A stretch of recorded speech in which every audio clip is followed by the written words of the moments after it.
Shabbat Shalom. Today we are going to see how the new book of the five, the last one, the book of Deuteronomy, Devarim in Hebrew, is going to teach us into our souls. That's where the information needs to come and nestle itself. Today is also, tonight is the Erev Tisha B'Av. That means that the 9th of Av, the Av day 9, is starting tomorrow. The day on which calamities have taken place in Israel and towards Israel in years apart, hundreds of years sometimes in between, and yet they sometimes our enemies choose those dates to do rotten things, destroy our temples and stuff like that. So it's an interesting time, and we need to just keep that in mind, but because it has to do with our developing trust and confidence in spite of the circumstances around us. This inner peace is so necessary and so important. With that in mind, travel with me, travel with Israel, and practice this trust and this learning to be carried by God Himself, as the text is trying to tell us a couple of times. We start in the book of Deuteronomy, the first chapter of the last book of the five of Moses, and we read in Deuteronomy chapter 1, verse 28 through 31. Where are we going to? Is the question that Moses is asking. Our brothers have made our hearts to melt, saying, the people are greater and taller than we. Is clearly talking about the spies spying the land, but coming back with a different answer to a question that was posed to them. The question that Moses posed was different than the answer they came up with. Our brothers have made our heart to melt, saying, the people are greater and taller than we. The cities are great and fortified up to the sky, and moreover we have seen the sons of the Anakim, the giants there. Then I said to you, don't dread, neither be afraid of them. Adonai, your God, who goes before you, He will fight for you, according to all that He did for you in Egypt before your eyes. And in the wilderness, where you have seen how that Adonai, your God, carried you, as a man does bear his son, in all the way that you went until you came to this place. During the journey done by Israel from the land of Egypt to the land of God's promises, there have been many situations and things that took place which would make a normal, average human being afraid and discouraged. Enemies, no water at times, no food at times, scary things like holes in the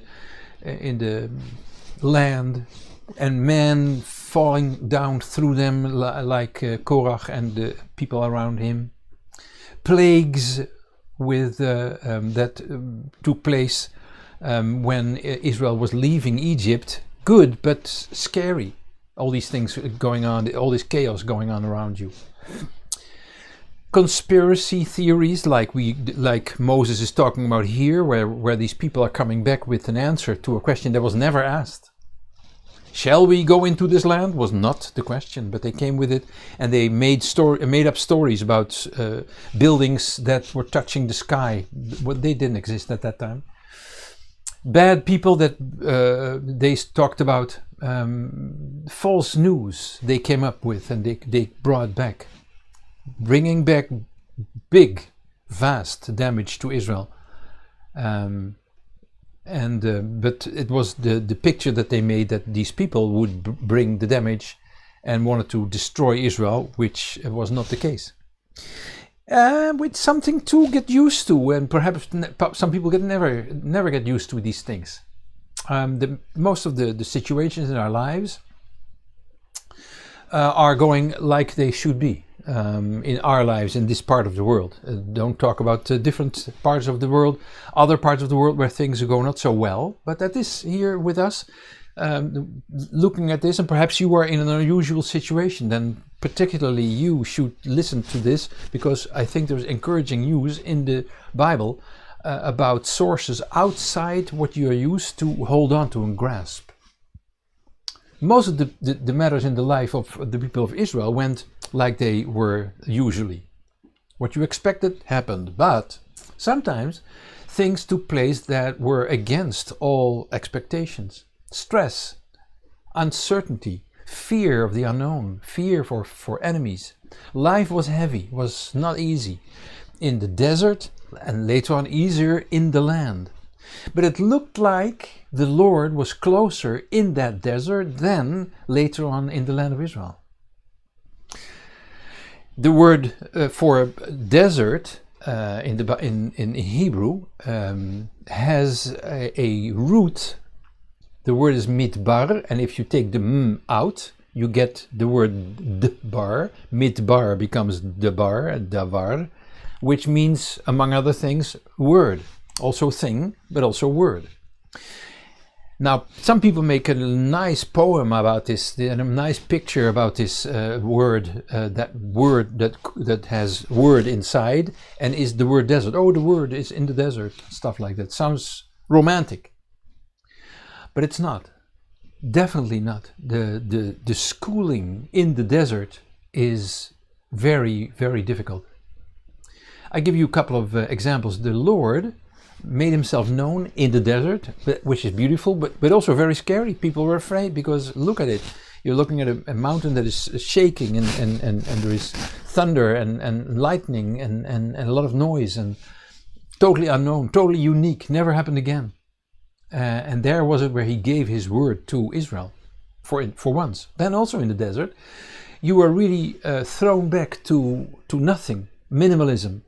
If you believe in God, you have somebody to hold on to. No cars, no smartphones, and other riches that are only a distraction for us in this time and age. They weren't there. The view to the Lord is optimal view if you have the eyes. And the Lord doesn't let you down. If you have this grasp, it's perhaps that he is extra present in the desert, because he wants to be there, he wants to be for you, he wants to fight for you when the struggle is there and presents itself. Finally, you needed to build up a relationship with this desert God, who is also a city God and also a home God, a very personal God, but he's a desert God as well. Get used to this God, get to know him, and learn to adjust his word for yourself, so that you can leave your personal desert. I think that no one listening to this study has the experience of living in the deserts between Egypt and Israel, and between Saudi Arabia and Israel. My wife and I, Els and I, we travel almost every trip when we go to Israel. We travel a little bit with our car, also in the desert with air conditioning inside the car. What a luxury. We look at the Yam Kinneret, the Lake of Galilee, and the dry, white, Dead Sea, Yam HaMelech. But most of the time we don't walk there. Perhaps a little bit, but most of the time you're in this car when you travel, at least when you travel. So you don't feel the heat and the drought and the uncertainty when there is a child that needs to be born, the daily struggle against scorpions and rattlesnakes and stuff like that. Kilometers, miles without fresh water from wells and springs. Israel had a leader that didn't know the way. He needed to ask God for guidance all the time. And Israel needed to get used to this kind of guidance, but learned to know God and got to know God better and better. What was it to do when you were getting sick? What was necessary to be done when enemy came attacking you? in open spaces instead of cities, instead of hills or forests. Who knew this new way of warfare? What to do when it was too hot to dance enthusiastically as God's dancing people, and too cold, freezing cold at night? What to do when the difference in temperature were so vast, and it was almost impossible to stay healthy? No taxes, no internal revenue service. Wonderful. But there was this tithing system that was presented by Moses. No insurances to be paid. Wonderful. But the uncertainty if something went wrong, against which we can insure ourselves. No pension plans, but of course, care for the older people, because these were the rules in Israel at the time. Not being fired from your job if you did your work well, which is different from then, compared with now. And all these certainties and uncertainties, Moses is asking his people in verse 28. We read it before. Where are we going to? In other words, what is our destination? But also, what are we doing? What are we doing this for? And do we dare to continue with so much uncertainty around us and in ourselves, within ourselves?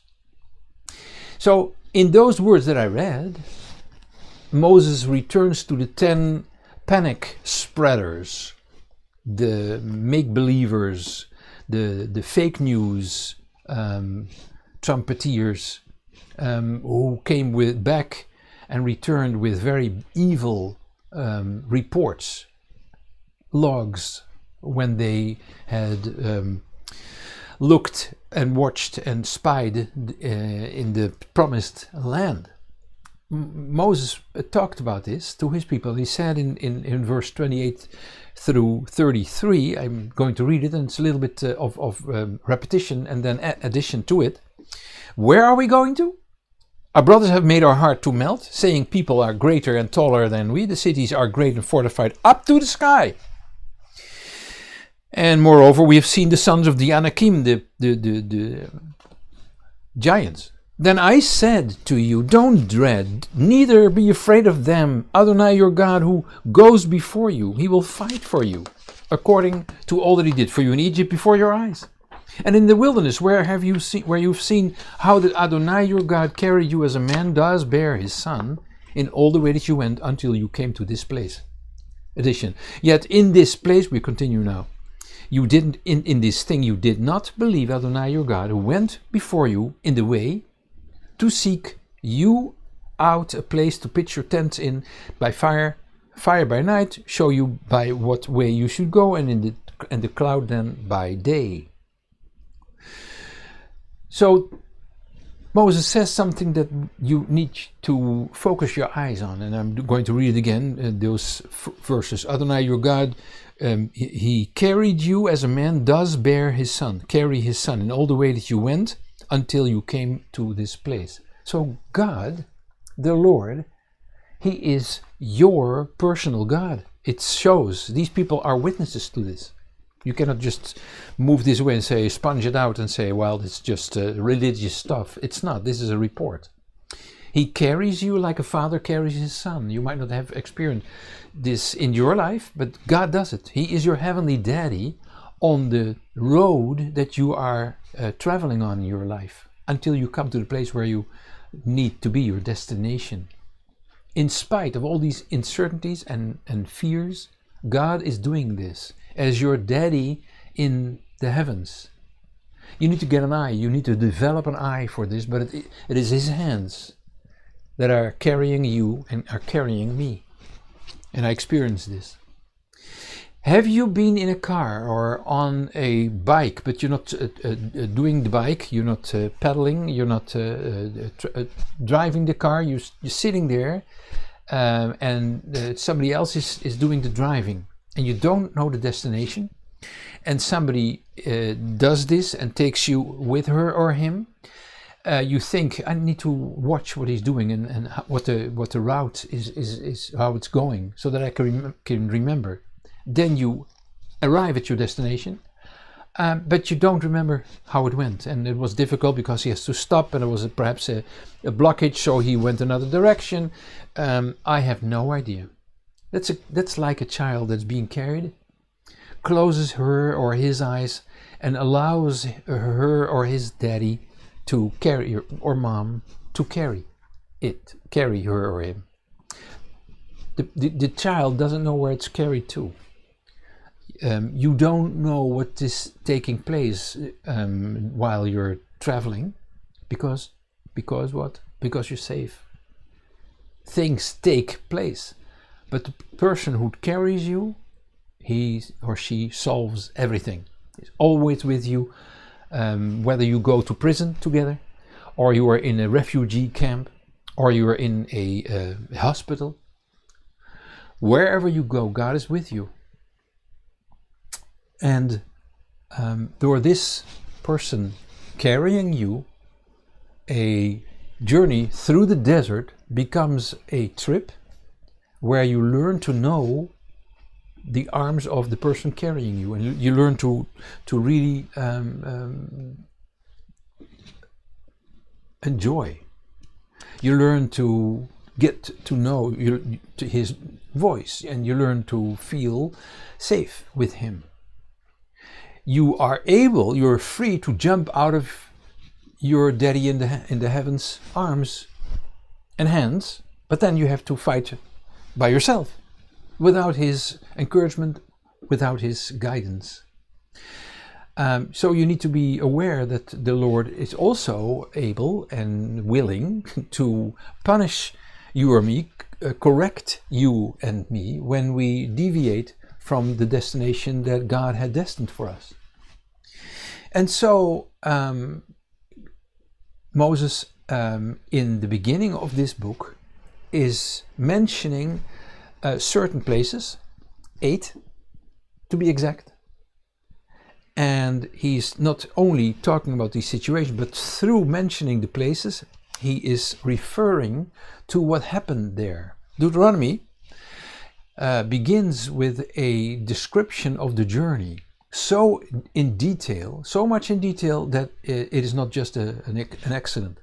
And I'd like to read that with you, and you can see it on the screen. It's Deuteronomy 1, the first chapter, the verses 1 and 2. Let's go. These are the words. This is how Deuteronomy begins in the Hebrew also, Devarim. These are the words which Moses spoke to all Israel beyond the Jordan in the wilderness. If you've never seen the text like it is in the Torah and you're interested, look up our website, which you see when you log into this stream. Before you log in, you see the announcement. Go to our website, www.beth-yeshua.nl/en, and then you see a picture, an illustration of the beginning of this book in Hebrew. If you've never seen it before, perhaps interesting to see.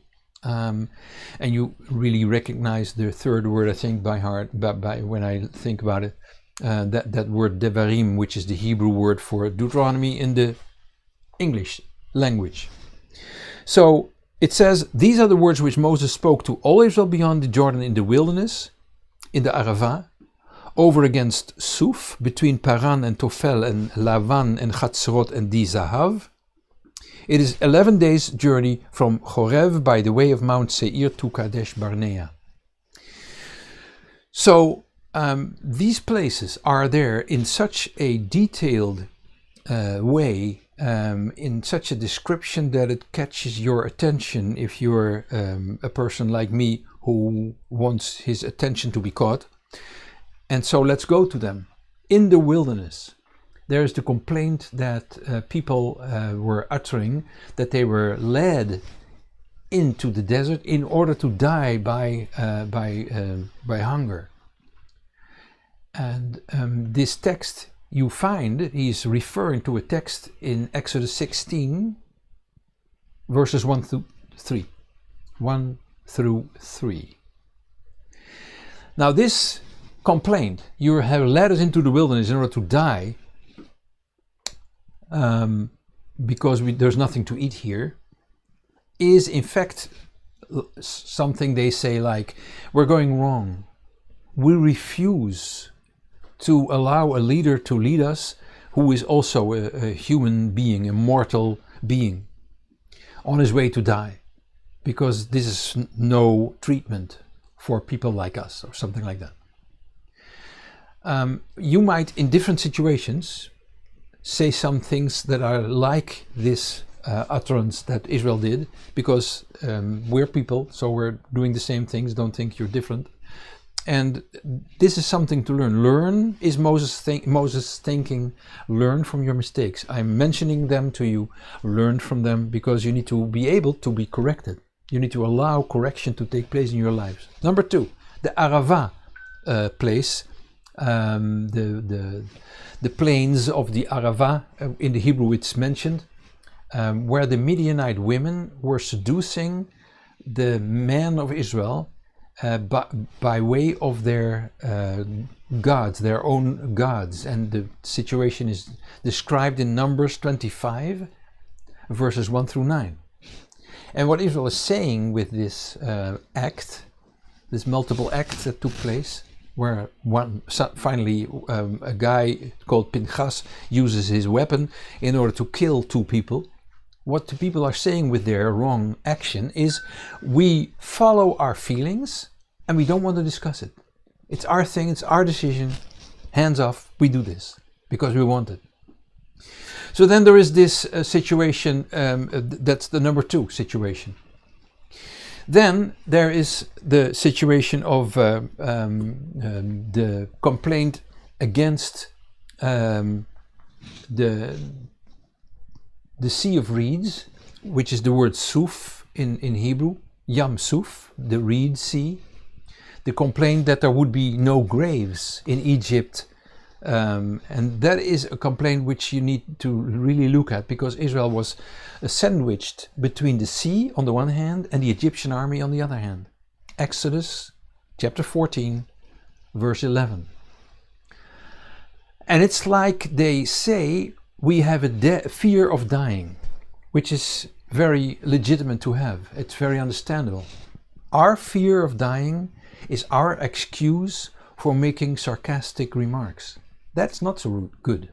There's always a need to watch what you're saying and how you say it. And perhaps you are the child of people that were not so much giving attention to what they said, and so it came out very raw and very rude.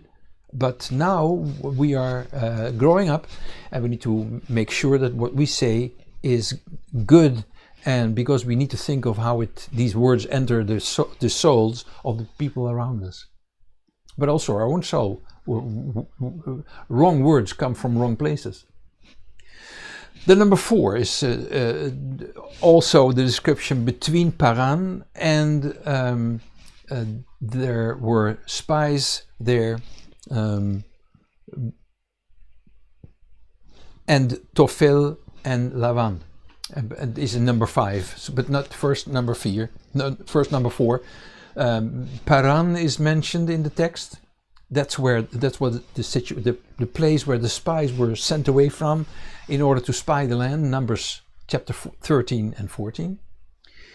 They were asked the question, you guys go into the land and spy out the land, because we want to know how we can enter it, and how where we are going to find water, and all these interesting places where we can build cities and have our industry and stuff. Map it and plot it and bring report out. What Moses didn't ask was find out if we're going to cross the border, but that's how they changed the description of the question, the description of what they took with them in order to fulfill their mission, and they changed it into, we need to give an answer to the question if we are going to cross the border to enter the land, and no, we're not going to enter that land.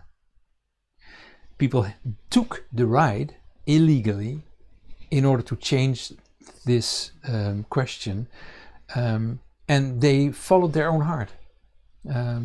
This is what happened always, all over the world. The best leader, we think, is me, myself, and I. Number 5, between Tofel and Lavan. Tofel means without taste, tasteless, and Lavan is Hebrew for white. And he's talking about the manna, the man, the tasteless bread that came from heaven. It's one thing to eat it and think, perhaps we need some salt or something like that. It's another thing to say we want more taste, and we let our taste make the choices in our lives. According to our taste, we will make again, it's a leadership situation. It's an authority problem again. Then the 6th, Chatzerot, sometimes written in your Bible in a little bit different way, but the Hebrew word is Chatzerot, which is the rebellion of Korach, and the rebellion that Miriam also did in Numbers chapter 12, verse 1 through 16. The name of the city or the place is called in this verse 16. And this rebellion is also a clear expression of the feeling that we who utter this sentence, this rebellion, and we express ourselves in terms of this rebellion, we reject the leadership that God installed. Who is God to do this? We didn't have any say in it. And we are being led, we choose to be led by people who make nice remarks to us. Like Korach, he said, everybody's holy. Okay, and look, that's the guy that we need in our lives. It's me, myself, and I once again, also in number 6. Number 7, and di sahav. Di sahav is an expression that means enough gold. There is a Hebrew word dai that means enough. When children play and one child is doing not nice things to the other person, he might say die, or a mother might say something to her son and the son doesn't like what the mother says and he says die, which is not the English word for something very bad, but it's the Hebrew word for enough. Di sahav means enough gold, and enough for what? It depends on what you build with gold, but what Israel chose was making the golden calf. Exodus chapter 32 verse 4. With that they expressed, we make our own leader, because we choose who is leading us, and somebody of our choosing we allow to be our leader. In other words, we are the leaders. Once again, authority problem. Then the 8th and last part of this short itinerary description is the 11 days from Horeb, Sinai, the Mount of Sinai, also where the Torah was given, so it's a symbol for the Torah, via Seir, which is the mountain area south of the Arava plains, where the area of Edom, belonging to Esau, brother of Jacob, is located. You find it in Genesis, in the Bible, in Genesis 36 verse 8, to Kadesh Barnea. It's a lot of Hebrew, but in translation it sounds very easy. This is where the lies, the fake news of the spies took place. Numbers 32 verse 8. And so there is something in this last part. I will come back at this, but for now it's the place where the fake news was created. Oh, it's so bad there, and oh, we shouldn't go there, and they were not supposed to say these things because it was a report. They were in official function. They were on a mission, a military mission, a reconnaissance mission, and they should come back with an answer to the question, tell us how we should enter and where we should live and stuff like that. Where are the sources, the resources? Where in the mountains, in the land, and also the waters, wells and springs and stuff like that. Fortification of cities, where can we do this? Industry, where can it take place?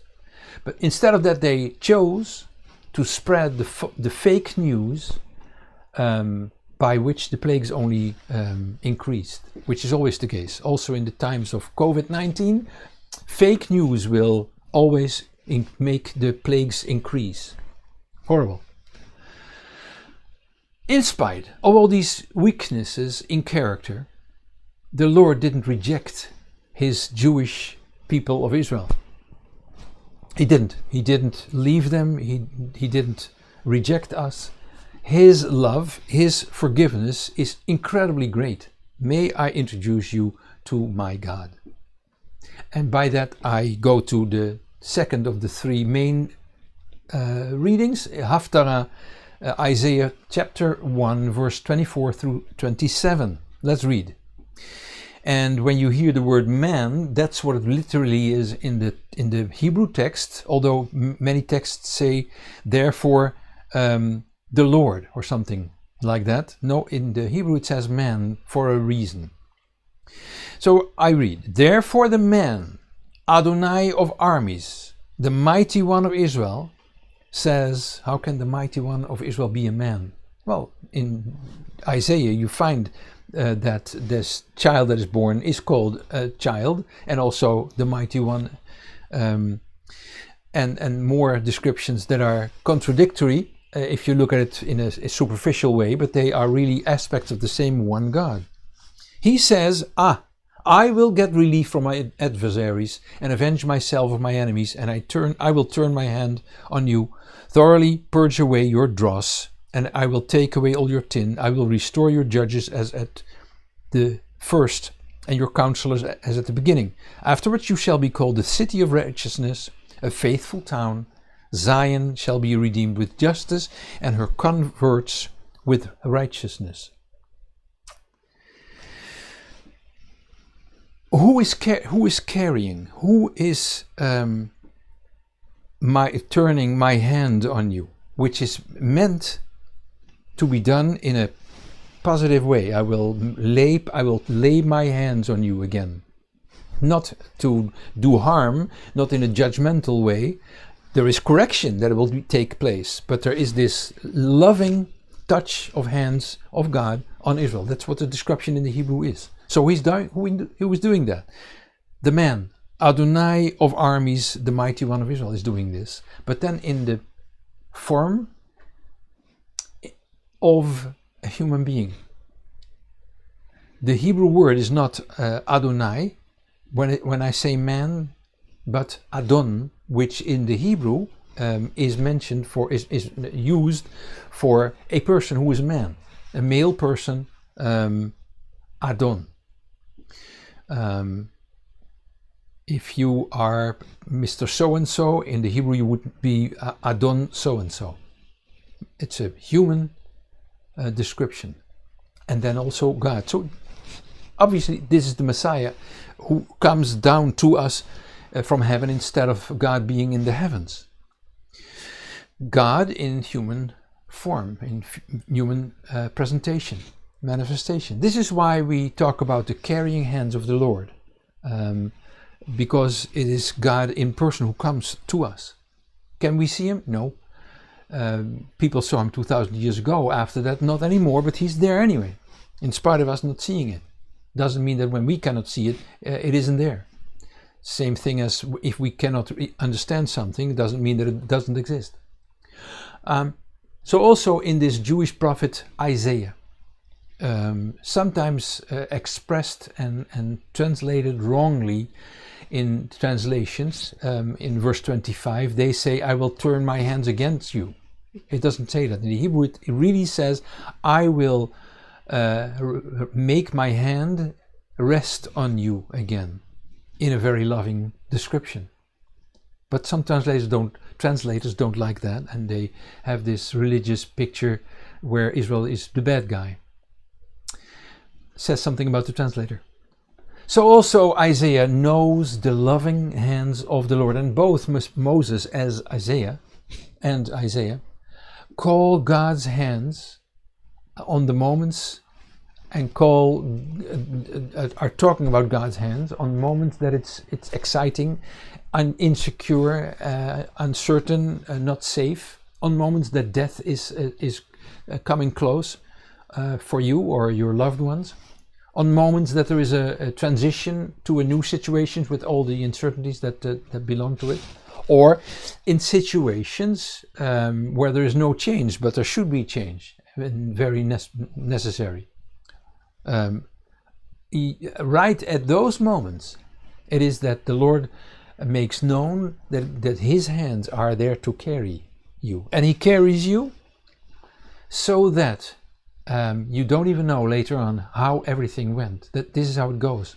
You know all those horrible situations, all the insecure and uncertainties and not safe, very unsafe places, place by place, and later on you look back and you think, how did I ever go through this? How did I reach the other side? How did I work through all these challenges?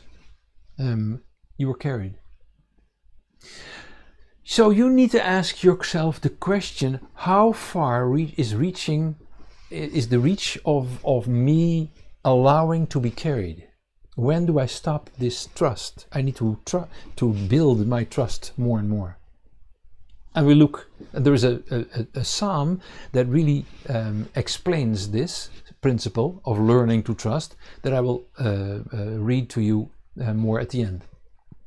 What happens when you don't allow God to carry you, which is a difficult, how can you allow God to carry you? It's a matter of mindset, where you say to God, please carry me. It is also a change of character that takes place. Then you're becoming more silent and you allow God to, you carry me. It's a comforting situation. What happens when you don't do that? Isaiah says in verse 28 of the first chapter, I read it to you, but the destruction of transgressors and sinners shall be together. Not so nice, but it is one thing to transgress and to sin, and another thing to be a transgressor and a sinner.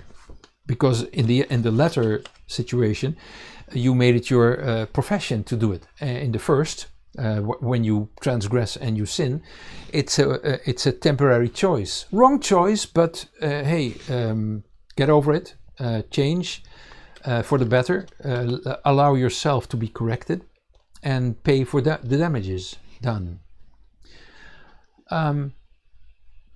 Also, it says in this verse 28, what happens with those who knew the Lord and were in His hands, but they jump out of it too early, prematurely. Look at verse 28, the remainder. Those who forsake Adonai, in other words, who were with Him but then forsake Him, shall be consumed. Not so nice, but I want to warn you and say that it's important to allow not allow the thought within you. You know someone, oh, he left the Lord, or she, oh, I'm going to be worried.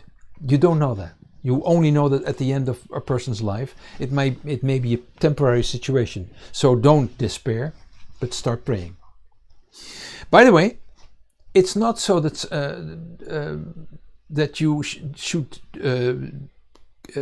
jump to conclusions in your life too fast in all kinds of situations. Always take time to think and say, well, let me see, you're being carried. You have the luxury to think things over, unless the situation is very desperate and very dire. This is personal, but there's also the big world politics. And in chapter 2, Isaiah talks about that. And it's interesting what he says. Let's read it. Chapter 2 of Isaiah, the first 4 verses. This is what Isaiah, the son of Amoz, said concerning Judah and Jerusalem. It will happen in the latter days that the mountain of Adonai's house, the temple, shall be established on the top of the mountains and shall be raised above the hills, and all nations shall flow to it. Many peoples shall go and say, come, let's go up to the mountain of the Lord, to the house of the God of Jacob, and He will teach us of His ways, and we will walk in His paths. For out of Zion the law shall go forth, and the word of Adonai from Jerusalem. He will judge between the nations, and He will decide concerning many peoples, and they shall beat their swords into plowshares, and their spears into pruning hooks. Nation shall not lift up sword against nation, neither shall they learn war anymore. So there is world peace, and this house of the Lord is a situation that we cannot really understand what is meant by it. Is it Isaiah 40 and following chapters? We're not sure about that. World peace will be there. The Messiah will come to bring this peace. It's promised. All of Judaism is waiting for this hopeful situation.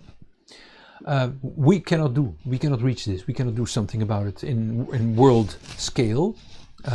People can go to space, like the rich people are doing these days, but we hope that they will do good things on earth as well and spend their money for that, which is more necessary.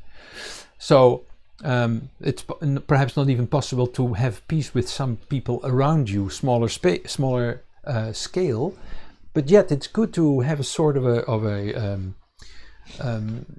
truce where it's possible to be on speaking terms with a person.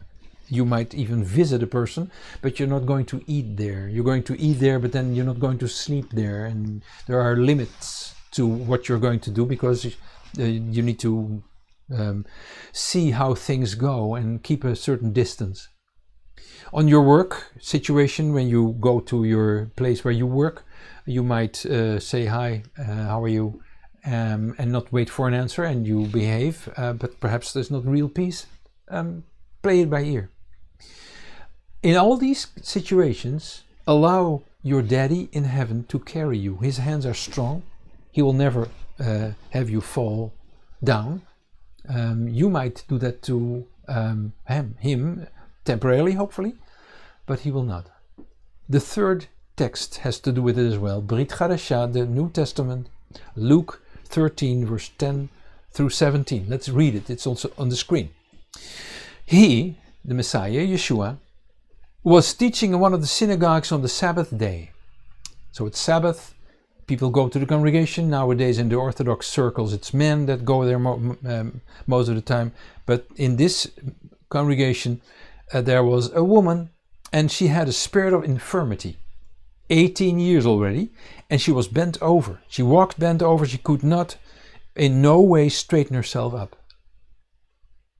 When Yeshua saw her, he called her and he said to her, "Woman, you are freed from your infirmity." And he shortened the path of healing, the timeline of her healing. He shortened it. He laid his hands on her. Very important detail. He laid his hands. Also, these hands of the Messiah. And immediately she stood up straight, and she thanked and glorified God for this. The ruler of the synagogue was disturbed. It was Shabbat, and he's one of those guys who is in this crampy meaning and opinion that service is only a thing that you go through because you go through the motions, and that's it, and then you go home because there's nothing more to it.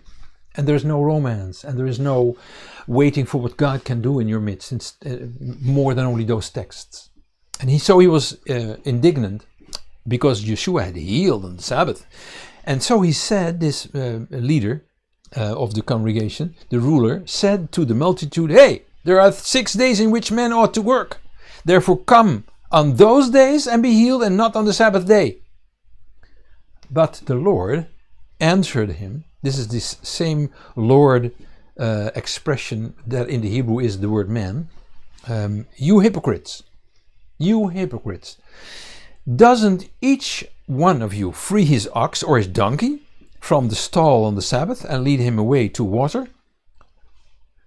So much more so ought not this woman, being a daughter of Abraham, whom had been bound 18 long years by her infirmity, as it was called in the earlier verses 10 and 11, be freed from the bondage of the Sabbath day.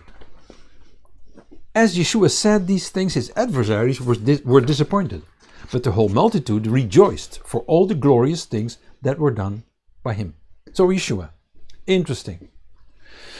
He belongs to the group of miracle rabbis. Remember that term. There are rabbis that are very crampy into the framework of a service. where you go through the prayers and you do all this, and then comes this, and all these rules that you can find in the Shulchan Aruch, a little work of rabbis on how to behave, and when you forgot a word in one prayer, and what to do then, and if you came too late or you had to go to the toilet and stuff like that. But there are these miracle rabbis who don't have those rules, and they go to the original meaning of getting in touch with God and then allowing God to respond. Yeshua belongs to that group of miracle rabbis that Israel has known through the ages. And 100 years before Yeshua was on earth, there was a famous rabbi. His name was Choni HaMe'agel. In Hebrew, Choni is his name, HaMe'agel, the circle drawer. The circle drawer.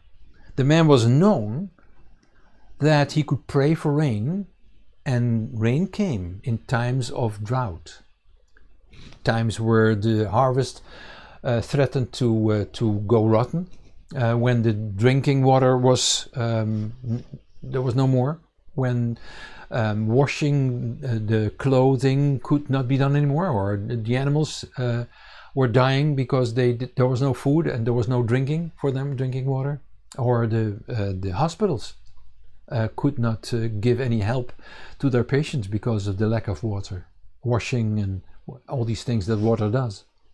Then came Choni, the circle drawer. It is written in Mishnah Ta'anit 3, and then the 8th paragraph. And he came with a stick, and he drew a circle in the sand, entered the circle, and the whole village heard him talking and arguing against the Lord, toward the Lord. And he says things like, I will not go away until you make it rain. And you know that I mean it. And the rain came, soft and nice. And Choni was disappointed and he was angry, and he said, if I ask for rain, then I mean rain and not just a little bit of sprinkling. And rain finally began to come down, heavier. Oh Lord, what are you doing? This is nothing. We need heavy rain, not just a little bit of rain. Please, could you give this? And the rain came exactly like Rabbi Choni HaMe'agel ordered it. Now that is an example of the hands of the Lord who carry, but then in ways of this provision. So also Yeshua, who is healing a woman who is bent over because she cannot stand up. She's pulled down. Yet the leader of the synagogue is saying, oh, this is wrong because he's doing something nice on Shabbat, and we shouldn't do something nice on Shabbat because healing belongs to the 39 forbidden acts and stuff like that. Choni, the circle drawer, was almost punished by being banned from the Jewish community. Were it not that Shimon ben Shetach, the brother of Queen Shlomtzion, helped him staying out of prison. How does Yeshua heal the woman? By laying his hands upon her. So this time not by carrying, but putting hands on her. The same hands, the hands of the Lord, by way of the presentation, the manifestation of the Lord in a shape and form of a man. Those hands give life. They comfort, they give safety, they give love, they lead you, and they make you have victory and win situations. Listen, if you say, okay, I'll give him a try one time, that doesn't work.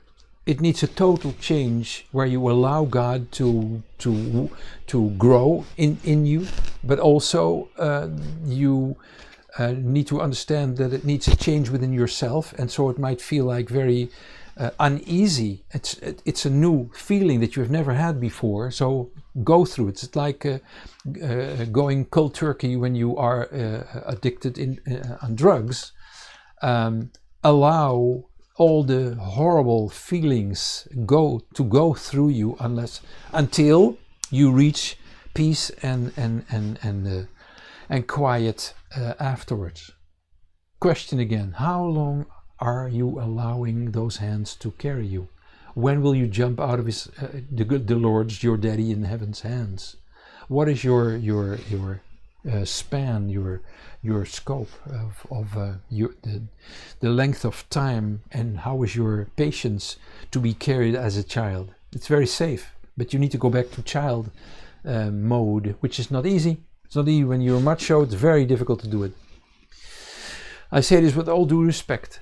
Let's go back one little moment to the description of this itinerary that Moses gives in Deuteronomy 1.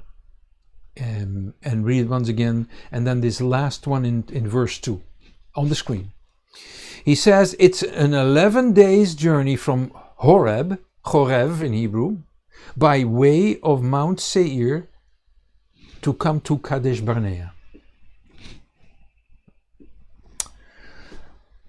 The travel starts with the Torah, because it starts with Chorev here, which is the mountain of Zion, which is the mountain of the giving of the law from God to humankind in the hands of Moses. Moses, the Jewish person. It's the Jewish people that received it. Then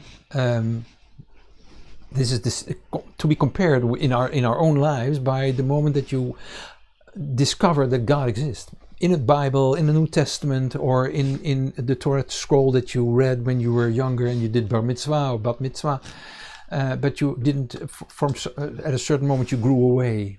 Now the Lord is asking you to come back. And it's 11 days journey from, where's this 11 thing? I'll get to it.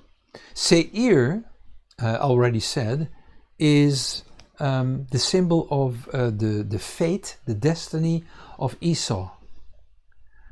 Not a good destiny at all. And it's a spiritual description of people who indulge in darkness. The domain of the darkness perpetrators will be destroyed. Leave this domain as soon as you can, please.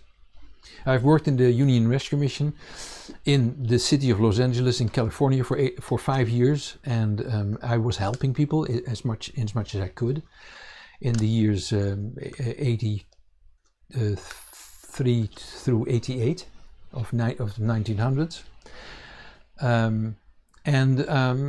I know what I'm talking about when I say that I know how people are destroying their own lives, and they think, this one more chance, one more time in the to gamble my money, because there must be a moment when I get rich, and you'd never get rich, and you lost people, you lost dear ones already.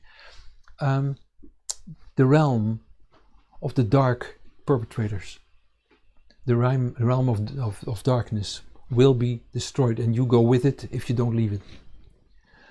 So you learn to know, you get to know the law, as they call it, not so respectful, the Torah, which entails much more than law. And you wrestle with this place which is called symbolically Seir, which is the whole fate of, if you look up in your Bible Seir, it's not a good news thing, because it's it's the realm of darkness once again. And you wrestle with that. That's okay that you wrestle, but you need to give up on the darkness. And you show some moments of wanting to flee away. And you might have done it already. And you become a son of being a refugee. I'm not saying politically, in a war zone, which is possible too. But because of you don't know how to deal with good things, because you have been dealt with blows in your life, and so you live in a post-traumatic stress syndrome situation, perhaps all your life. And the interesting thing is that God knows this, and this is why Moses calls this place Barnea, which means son of refugee ship. That might be in your own life, but it might also be that you had to flee your family who were threatening your life, or people around your family, and you were a refugee, and or you flee from the church because you think that there is no treasure there. Sometimes that's true. Kadesh Barnea is where the journey stops. Kadesh means holy, which is not a dull thing. It means that you're clean from drugs, but also clean from acts that are not pleasing to God and are detrimental to your own soul. Barnea means a descendant of refugee, of fleeing away, being restless, never calling a place your home. But there are two ways to go through these horrible things that I'm describing. One thing is destruction. The other one is you growing in spite of what you're dealing with unto holiness. You're not becoming a priest or anything like that. I'm just saying that you become the person God wants you to be. That's what it is. Slowly but surely you get there. It's a trip of 11 days. That's a symbolic, beautiful sentence. What's the symbol of 11? You might not know. But if you look it up in the Bible, there is a moment where the Bible talks about 11 when it describes the Ark of Noah. That part of the Ark which is under the waterline. Under the waterline, the length of the boat is 11 L, which is an old way of describing length.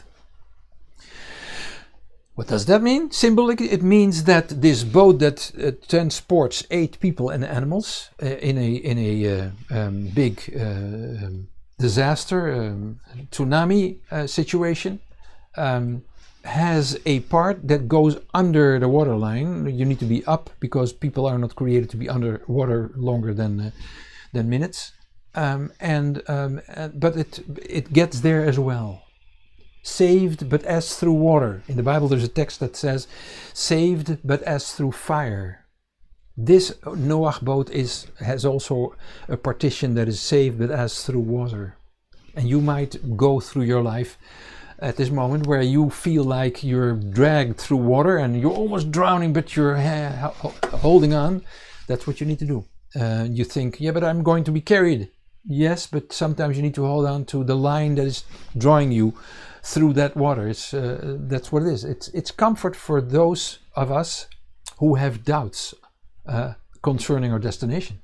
Your life may be feeling like has ended, hopeless, as if you were a refugee, a Barnea or Batnea, a daughter of refugees. But the refugee becomes holy because of all the difficult situations he or she went through, because they're forming him or her, in a spiritual formation. Now I want to finally come to this psalm, which is Psalm 57, the 3 verses, and it describes this situation. For the chief musician, it's on the screen, to the tune of Do Not Destroy. It's full of symbolism, it's wonderful. A poem by David, when he fled from Saul, who was threatening his life in the cave. Now comes the song. Be merciful to me, God. Be merciful to me, for my soul takes refuge in you. Now watch this word for in the sentence, for my soul takes refuge in you. It's like it's a condition. If my soul takes refuge in you, then I'm asking you, and then I'm allowed to ask you to be merciful to me. Yes, in the shadow of your wings I will take refuge until disaster has passed. I cry out to God Most High, to God who works fulfillment for me. Read this over a couple of times. It's on the screen. You can make a picture of this screen so that you can see this text and this translation, which I made for you with the help of text and translation tools.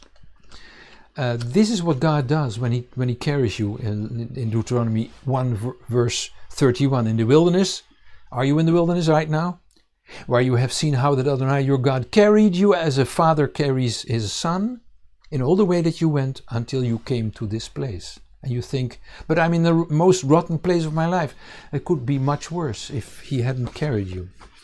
You'd never know. So, the Lord is at work. As soon as you learn to take refuge and be a refugee with Him, and it's your soul, because that's what the Psalm says. For my soul, not my arms, because with your arms you can be in place of refuge, but it's your soul, which is much deeper. It's your innermost being. So, don't think that you're not allowed to be not allowed to be afraid. Some religious people say that being afraid is a sign of having no faith. Let them talk. It's nonsense. It's pure nonsense. You're allowed to be afraid. The Bible talks about it all the time, and then gives a way out. Allow truth in your life and say, yes, I'm afraid. The biggest guy, the strongest guy can say, yes, there's fear in my life. If I'm honest, I say yes, and I'm trying to compensate that by my muscles. Okay. Or by my mouth, says someone else.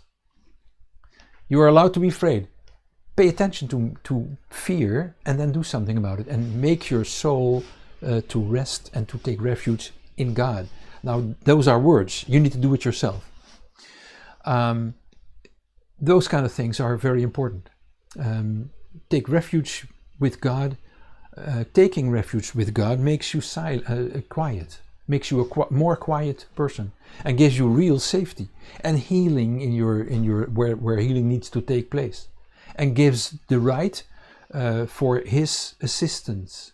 We saw, because I allow my soul to take refuge, I'm able now and allowed to ask for your grace and your help and your mercy. This is why God comes to us as Messiah, because it's closer by as a human being, but not visible.